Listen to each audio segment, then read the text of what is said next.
Oh, well, speaking of housework, how about finding some simple ways to keep your family eating healthy, home-cooked meals, and making it simple? Sounds fabulous, right? Well, joining us now is Amanda Thomas, who's with Moxie Girls, which is a company that will help you get your life organized, right? Yep. And also calls herself, I love this, the stress reliever expert. So, Amanda, thanks for joining us. Oh, you're welcome. Thank you. So when it comes to meal planning, a week's worth of meal, you know, you're working full-time, you have kids, you have a household, so what do we need to do to successfully complete feeding our family home-cooked meals for the week? Yeah, well, the key is going to be planning and organization. It may seem like a little overwhelming in the beginning because if you're not doing your meal planning right now, it can be a little bit much. But in the long run, it's going to save you time and energy, especially if you can do all your grocery shopping at one time instead of having to go to the store 3 or 4 times during the week. Yes, well, how can we do that? I mean, I've tried that before where you just go to the store one time and you don't ever have to go back. I think I've maybe hit that goal maybe twice in my life.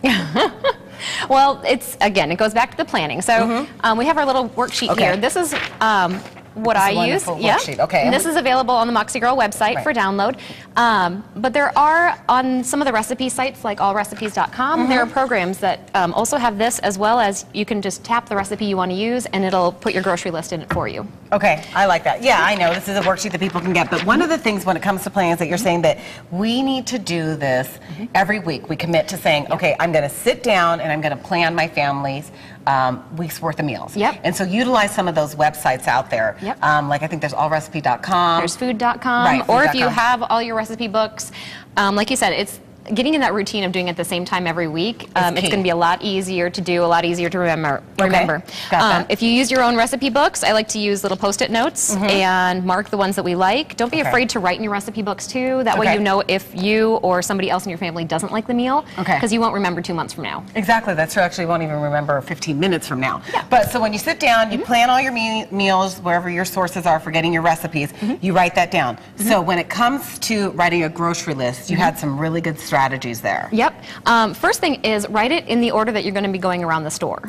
So have it by categories. Usually when you walk into the store, the first thing you see are the fruits and vegetables. So on your list, put your fruits and vegetables first and make sure you get all of them before you move on to the next part of the store. If you create your list like that, it's going to be a lot easier and you won't have to run around the store in circles. That's true. And also maybe go to the same store that you know how it's laid out. Unless you go to like a place like Costco where they always change things. Okay, so you've got your list, you've got your strategy. Now, what about making time for cooking? Does this mean that we cook a meal every day of the week? It can or it can't. Don't be afraid to use the prepackaged stuff, especially if you have kids who are picky. Make life as easy on yourself as possible. So without taking away the nutritional value, right? Absolutely. So the vegetable broth, another kind of prepackaged but natural. To figure out your grocery list, going back to that, it's if you keep things in clear containers, you're going to know what you need easier. And then when you go to prep things, you can do it all at once. You can cut all your vegetables, you can buy the prepackaged or pre-sliced things.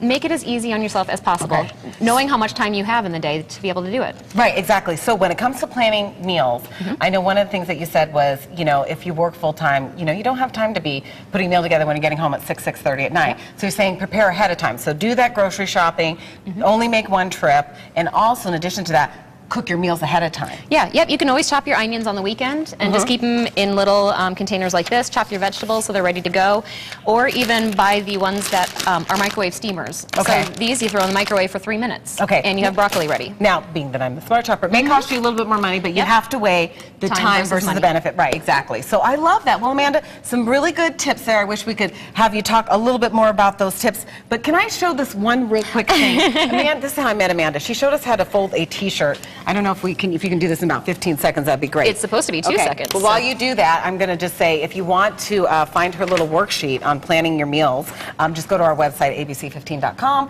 and click on the Lifestyle tab. Ready? Okay, let's do this. She's going to show you how to fold a t-shirt in like 12 seconds. Look at that. Perfect. I love it. Okay, that's just a really cool tip. Anyways, there you go. Thanks, Amanda. Thank you.